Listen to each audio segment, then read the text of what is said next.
Benvenuti amanti dell'uncinetto, sono Elena e che tu sia qui per imparare, per trovare ispirazione o semplicemente per condividere la passione di questo antico ma sempre innovativo hobby, sei nel posto giusto.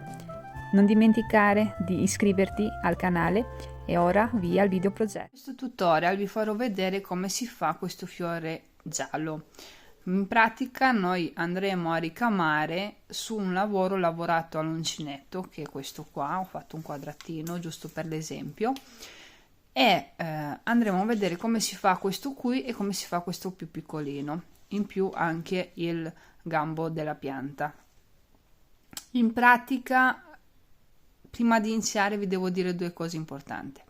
Allora, prima di tutto voi dovete decidere su cosa andate a ricamare, perché se il lavoro di base non è largo come questo che è un punto alto, ma è molto stretto perché è una borsa molto stretta, o per esempio volete ricamare su una borsa ignuta già preconfezionata, lì avrete difficoltà e sicuramente dovete andare a utilizzare dei filati molto leggeri e anche un ago molto sottile.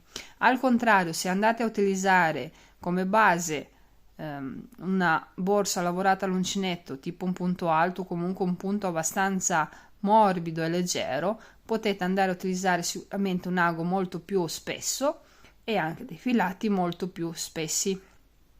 Quindi se cambiate completamente idea e volete ricamare semplicemente su una maglia, quindi in stoffa, lì sicuramente vi consiglio di andare a cambiare filato per ricamo, quindi un filato molto fine e leggero e anche un ago molto piccolino.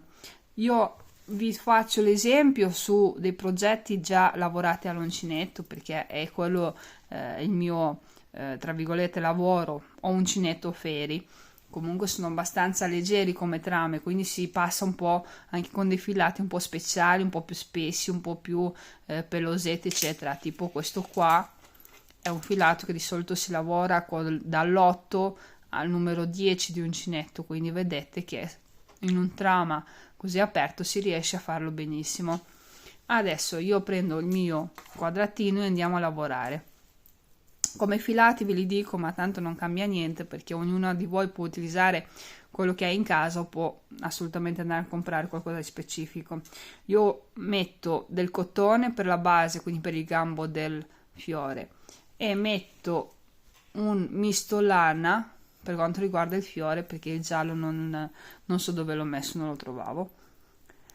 Questo per farvi capire che per ricamare, per decorare, non dovete per forza andare a utilizzare solo cotone o solo lana o solo acrilico, scusatemi, ma potete andare a utilizzare anche dei filati un po' particolari, perché più è particolare un ricamo, un fiore, una foglia, qualcosa, più viene visto e più esplode, secondo me, la sua bellezza. Bene, adesso metto via tutto e vediamo come si fa. Prima di tutto vi dovete preparare l'ago, poi andate in fondo qui e fate un nodino.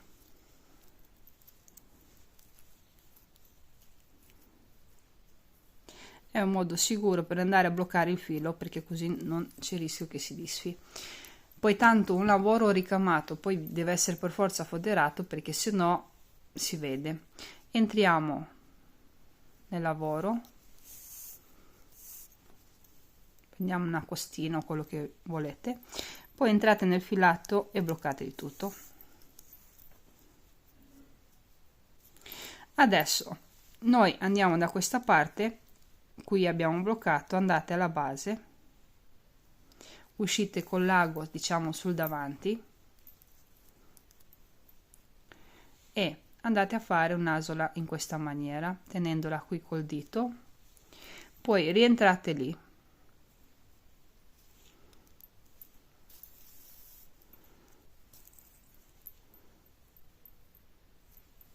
Non la chiudete, la dovete tenere in questa maniera così. Ora da sotto andate a metà della maglia alta, spuntate, prendete anche l'asola che la bloccate, uscite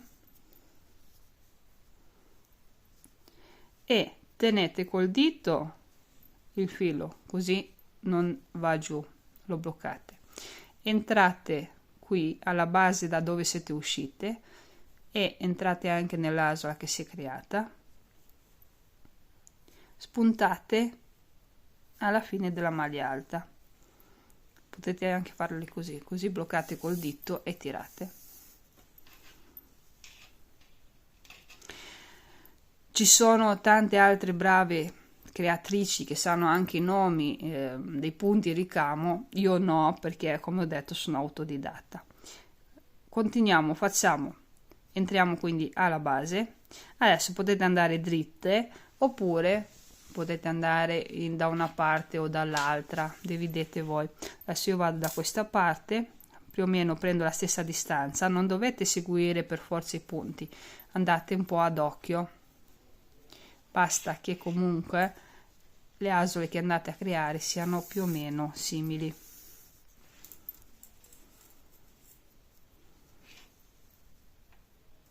Poi ci sono dei ricami spettacolari fatti a macchina, quindi con la macchina da cucire, che è una roba pazzesca. La mia nonna, anzi entrambe le mie nonne erano molto bravi. Adesso io vado un attimo in là che faccio un fiore, poi dopo tornerò qui, andrò a fare il secondo gambo per il secondo fiorellino. Quindi per fare il gambo, come vedete, è molto facile. Entrate sempre con l'ago alla base, poi spuntate verso la parte in cui dovete andare con il gambo, cioè se dovete salire di più o di meno.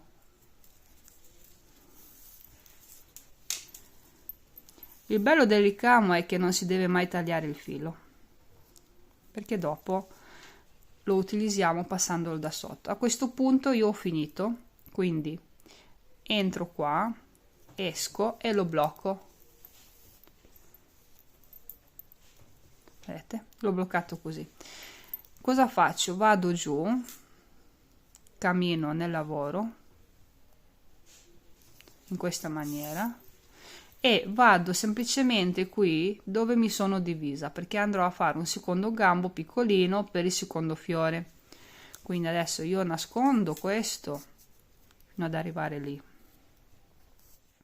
Arrivata quindi qui dove si divide più o meno, entro con l'ago e prendo più o meno il punto vicino e poi prendo anche l'asola, che è questa qua. Allora, con questa tecnica qui voi potete per esempio iniziare dalla base di una borsa e andare a fare tantissimi gambi, tantissimi tra virgolette rametti, chiamiamoli così, e in ognuno dopo andare a fare un fiorellino, quindi riempire veramente la borsa, oppure farne 2 o 3 e da quelli andare a fare tantissimi gambi. Poi ritornando a noi, quando io arrivo qua mi preparo di nuovo l'asola, che la tengo così, rientro sempre prendendo anche l'asola già preparata in precedenza, prendete il filo ed è fermo qua. Adesso io decido dove andare, vado qui, vado su, vado là, decidete voi, più o meno prendo la distanza, esco con l'ago perché magari volete vedere quant'è, poi quando avete deciso che è giusta ci rientrate e decidete di andare avanti. Se vi sembra di aver sbagliato, semplicemente prendete l'ago al contrario, seguite la forma in questa maniera, entrate al contrario. Vi dico di farlo al contrario perché mi è stata spiegata da mia nonna, perché la punta può prendere magari dei piccoli fili che noi non vediamo perché è molto affilata, non nel mio caso, però utilizzavo anche degli aghi molto più sottili e quindi si faceva un pasticcio. Invece utilizzando la parte più grossa dell'ago si riesce a passare proprio dove si era passata in precedenza. Adesso io non ho sbagliato, quindi non vado a disfarlo. Adesso faccio un altro punto, quindi faccio l'ultimo e mi blocco qua.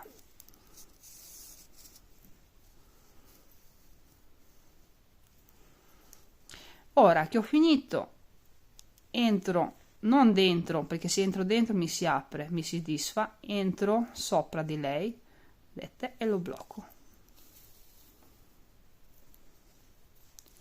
Ho finito.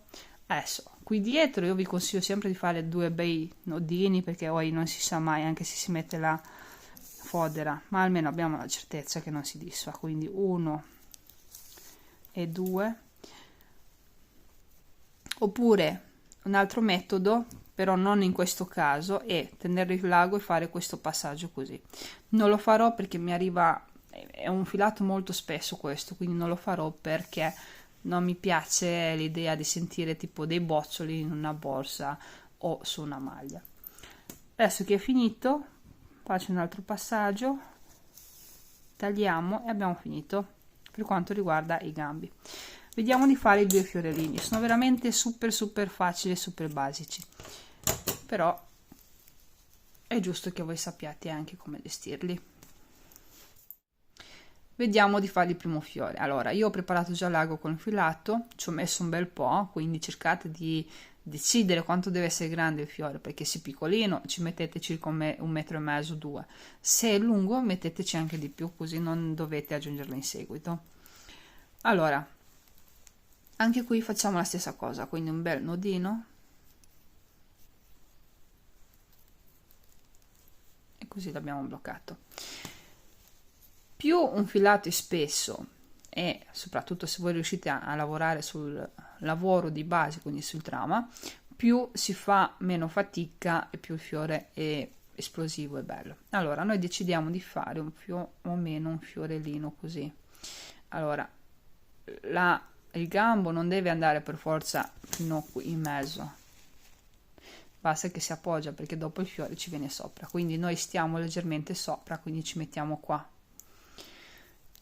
Allora decido che qui, che prendo come punto di riferimento, tolgo il lago, entro qua e vado a bloccare. Bloccato il filo, poi iniziamo a lavorare.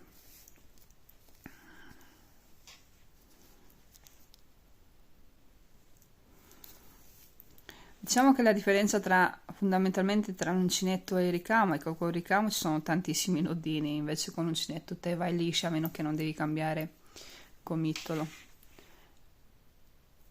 Rientro qua. Per creare questo fiore è fondamentale tenere come presente questo punto centrale, perché da esso riusciamo a creare tutto il fiore. Usciamo con l'ago, il nodino cerchiamo di tenerlo lì, però tanto dopo si nasconderà. Poi entriamo con l'ago da sopra, quindi dalla parte bella, e spuntiamo dove decidiamo di fare il petalo. Allora, se decidiamo di farlo lungo, magari spuntiamo qua, oppure piccolino spuntiamo qua. Quindi adesso voi decidere quanto deve essere grande. Io andrò a farlo di circa 1,5 centimetri, perché devo arrivare anche qui, quindi più o meno qua.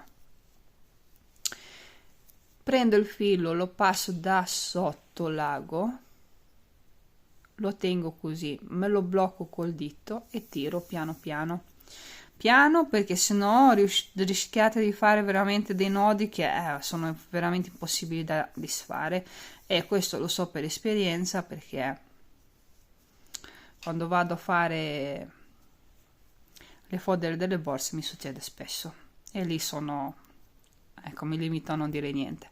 Ora vedete, io ho il filo all'interno. Ora voi entrate da sopra il petalo con l'ago e andate sotto, quindi spuntate fuori e spuntate proprio qui al centro da dove siete partite. A me mi viene in automatico perché sento già l'ago sotto con le dita, poi è un ago talmente grosso che non è che vi pungete, però se avete difficoltà girate il lavoro, ci guardate, tenete anche qua, tirate piano, vedete che già inizia ad annodarsi, quindi piano, è un lavoro di pazienza, non tanto di precisione ma di pazienza, perché nel ricamo non bisogna sempre essere precisi, è più bello anche vedere i difetti. Poi rientro qui al centro e vado subito vicino. Più vado vicino, più questi petali sono tanti. Per esempio, in questo caso, vedete, più sono vicino, più i petali sono tanti.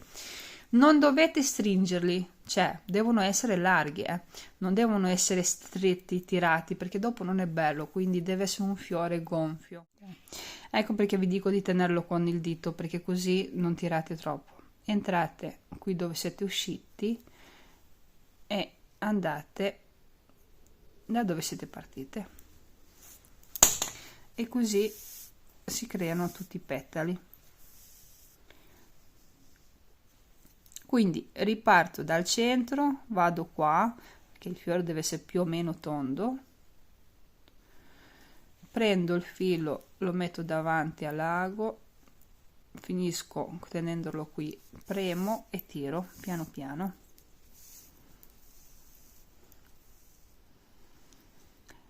Ora, come al solito, entro qua e torno qui e lo facciamo tutto attorno. Adesso vado a farlo, poi ci ritroviamo per il secondo fiore.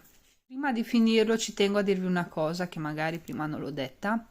Quando arrivate qui non uscite qua sopra, che dopo c'è lo stacco, cioè il fiore deve essere attaccato al gambo, quindi voi cosa fate? Uscite qua dove c'è il gambo, ok? Così facendo non facciamo altro che dare una continuità. Non vi basta un petalo, non fa niente, voi ne fate due, tanto più è gonfio questo fiore più è bello.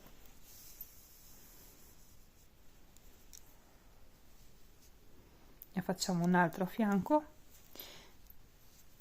e verrà benissimo. Non vi preoccupate che sia un cerchio perfetto, non deve essere un cerchio perfetto, perché la natura non è mai perfetta, è bellissima ma mai perfetta. Adesso io finisco il fiore come dicevo prima e poi ci troviamo per il secondo. Intanto guardate quanto è bello, è adorabile, guardate quanto è carino, veramente mi piace un sacco, mi piace sia giallo ma anche così, guardate quanto è bello. Qui nel giallo ho utilizzato un cotone molto fine e l'ho messo, se non ero, 4 volte. Qui è un filato solo, quindi un filo solo, però essendo un misto lana, quindi è molto gonfio già per sé, però sono bellissimi, mi piacciono un sacco. Adesso io ho ancora questo filo e non vado ad aggiungere un altro, spero che mi basti per il secondo fiore. Allora facciamo il nodino, decidiamo dove farlo. Questo qua è piccolino, quindi direi che circa 1 centimetro più o meno ci basta. Spunto con l'ago per non sbagliarmi, tengo fermo con il dito, entro qua e blocco. Le misure le dovete prendere così, perché se andate ad occhio magari vi sbagliate. Ora esco qui e andiamo a fare questo fiore. Per fare questo fiore è un po' particolare. Prima di tutto lasciamo perdere da dove siamo uscite, entrate, decidete che il fiore è più o meno così, voi andate nel centro ma non preciso, dovete avere il centro qui a metà di dove spuntate e uscite dall'altra parte. Adesso voi dovete prendere il filo e dovete andare a fare un lavoro sull'ago che è molto facile, però è un po' fastidioso. Spuntate con l'ago a metà, se ce l'avete abbastanza lungo meglio è. Dovete prendere e fare questo lavoro qua, prendete il filo e lo passate tutto attorno, ma tantissime volte. Iniziate un po' a stringerlo, poi lo lasciate abbastanza largo. Più voi passate il filo a fianco, più il fiorellino sarà bello gonfio. Non dovete essere precise. In questa maniera. Io direi che ci sono. Tirate fuori l'ago e fermatelo un attimo lì. Adesso non è pronto perché se lo lasciamo così si disfa subito. Entrate, vedete, sono spuntata qua da dove ho tirato fuori l'ago, spunto qui rispunto in mezzo, ok? Rispunto qua in mezzo, intanto tiro e lo blocco piano, non stringete troppo. Poi spunto da questa parte, cioè passo da questa parte, vado sempre a finire in mezzo, non stringete. Potete fare di questi archetti qua un sacco, vi bastano solo 4 per bloccare il tutto. Qui è una questione più che altro di gusti. Sul fiore giallo credo ve ne fate 5 se non ero. Quando arrivo qui che ho finito di bloccare, entro in mezzo perché si può lavorare, poi prendete il filo e lo passate solo su una parte, cioè non passate in questa maniera da sotto, solo sopra. Non lo stringete, mi raccomando, lasciatelo morbido. Tirate, tenete bene fermo con il dito. Io ho lasciato il filo troppo corto, ecco. Qui non so come farvelo vedere. Allora, dovete stringere ma non troppo, tirate piano piano, ok? Bloccate anche magari un po' con il dito, entrate qua, spuntate dall'altra parte e così nascondete il centro. E basta, abbiamo nascosto il tutto. Adesso non dovete fare altro che bloccare. È molto più veloce rispetto all'altro, però magari sparenta nel bloccarlo bene, ma dovete fare un po' di esercizio, vedrete che è una roba che si fa in pochissimi secondi. Abbiamo bloccato il tutto, tagliamo e abbiamo finito. Guardate com'è carino, mi piace un sacco. Forse l'avrei dovuto fare un po' più piccolino, però dai, è bello anche così. Questo è uno e questo è l'altro. Lo so, sembravano super complicati, ma come vedete sono molto facili. Bene, io spero che vi piacciono, spero insomma di avervi dato delle informazioni che non sapevate, sono comunque basici assolutamente. Se avete insomma anche delle altre richieste, io ci sono sempre. Questa richiesta mi è arrivata dal podcast che ho registrato, quindi per chi se l'è perso può andare a rivederlo perché è online sul mio canale e lì ci sono tanti altri spunti. Piano piano andrò insomma a farli tutti. Mi scuso per la voce, ma purtroppo tra il raffreddore e l'allergia sono messa così, però mi sono detta non posso mancare. Bene, ci vediamo al prossimo video progetto.